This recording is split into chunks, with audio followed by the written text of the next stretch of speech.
ఇప్పుడు ఒక life lesson చెప్తాను మీకు. ఇక్కడ పైన తార్ వెళ్తుంది గదా! అది 15,00,000-20 లాక్స్ మార్కెట్ రేట్. దానికంటే ముందెళ్ళే కారు ఒక 1,00,00,000 ఉండొచ్చు బహుశా. దానికంటే ముందెళ్ళేది 2-3 క్రోర్స్ ఉండొచ్చు.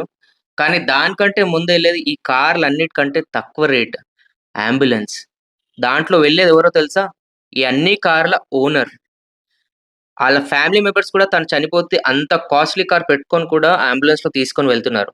చూడండి ఇది లైఫ్ లెసన్. నువ్వు ఎంత సంపాదించినా కూడా లాస్ట్‌కి ఇలానే ఉంటుంది. సో, వీళ్ళ ఫ్యామిలీ మెంబర్స్ ఏం మాట్లాడుకుంటూ ఉంటారో తెలుసా ఇప్పుడు? ఆయన చనిపోయిన తర్వాత తన ఆస్తులన్నీ కూడా పంచుకోవాలని చెప్పేసి. అదే కాకుండా ఆళ్ళ రిలేటివ్స్ ఏం మాట్లాడుకుంటారు? అరే! మంచి పనులు, చెడు పనులు ఏమేమున్నాయో అవన్నీ కూడా మాట్లాడుకుంటుంటారు. కొందరైతే ట్రిప్‌కి వెళ్ళాలనే ప్లాన్స్‌లో ఉంటారు. కొందరు వేరే వేరే ఆలోచనలో ఉంటారు. కొందరు ఎప్పుడు ఇంటికెళ్ళాలి పడుకోవాలనే ఆలోచన ఉంటారు. కొందరు నెక్స్ట్ డిన్నర్‌కి ఏం తినాలనే ఆలోచనలో ఉంటారు. సో, లైఫ్ అంతా వెళ్తూనే ఉంటుంది.